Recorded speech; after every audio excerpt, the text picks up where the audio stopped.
Good morning, students. Today I am going to explain lesson 8 One Step Ahead. एक कदम आगे. ये APJ Abdul Kalam ने लिखी है, जो कि एक महान वैज्ञानिक थे और जिनको हम मिसाइल मैन के नाम से जानते हैं और जो हमारे देश के 11वें राष्ट्रपति भी थे. इन्होंने अपनी ऑटोबायोग्राफी लिखी है और उन्होंने उनके साथ जो गुजरा है उसी को यहाँ पे बताया है कि पहले वो दिल्ली गए एक इंटरव्यू देने, फिर वो देहरादून गए एयरफोर्स में इंटरव्यू देने, लेकिन वो वहाँ सेलेक्ट नहीं हुए और काफ़ी डिसअपॉइंट हुए, तो वो फिर ऋषिकेश गए स्वामी शिवानंद के पास. तो इसके आगे यहाँ तक हमने पढ़ा दिया था. आज हम यहाँ से स्टार्ट करते हैं. I told him about my unsuccessful attempt to join the Indian Air Force and my long cherished desire to fly. He smiled, washing away all my anxiety almost instantly. Then he said in a feeble but very deep voice, मैंने उन्हें भारतीय वायुसेना में भर्ती होने के असफल प्रयास और मेरी उड़ने की लंबी समय की इच्छा की पूर्ति होने की बात बताई. वे मुस्कुराए और मेरी सारी चिंता तत्काल धुल गई. फिर उन्होंने कमजोर किंतु बहुत गहरी आवाज में कहा, desire when it stems from the heart and spirit, when it is pure and intense, possesses away some electromagnetic energy. इच्छा जब वह हृदय व आत्मा में उठती है, जब वह शुद्ध व तीव्र होती है, उसमें आश्चर्य भरी विद्युत व चुंबकीय ऊर्जा होती है. This energy is released into the ether each night. यह ऊर्जा वायुमंडल में हर रात को मुक्त कर दी जाती है. As the mind falls into the sleep state, जब मस्तिष्क नींद की अवस्था में होता है. Each morning it returns to the conscious state reinforced with the cosmic currents.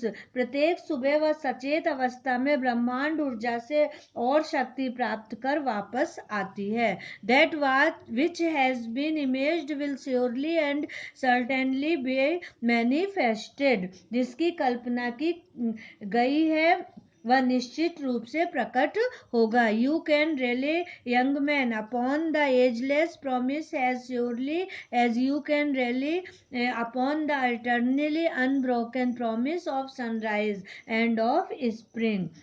नौजवान, तुम इस सर्वकालिक वचन पर उतना ही भरोसा कर सकते हो जितना कि तुम प्रतिदिन के सूर्योदय व वसंत ऋतु के आगमन करते हो.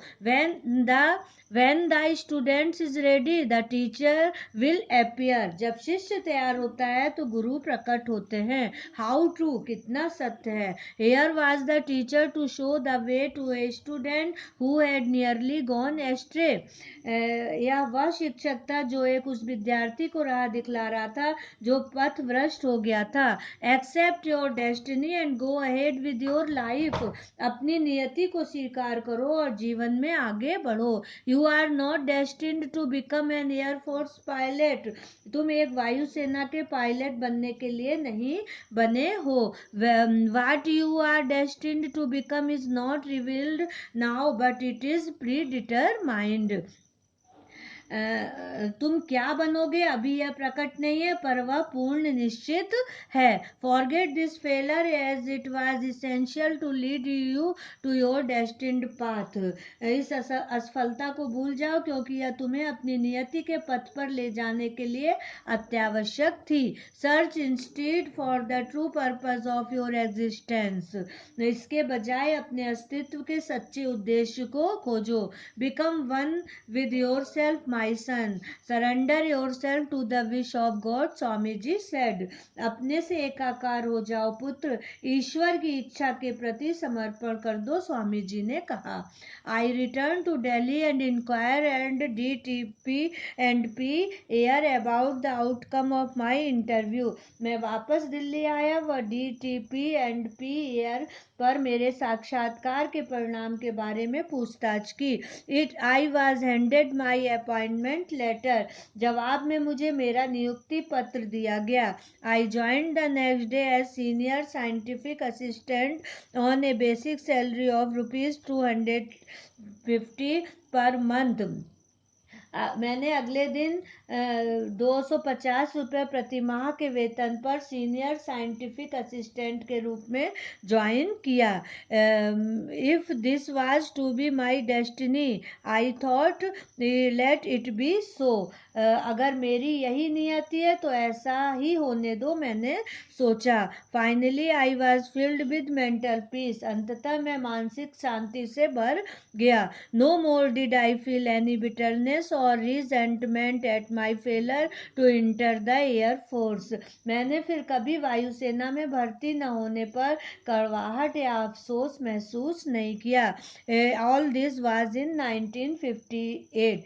यह सब 1958 में हुआ।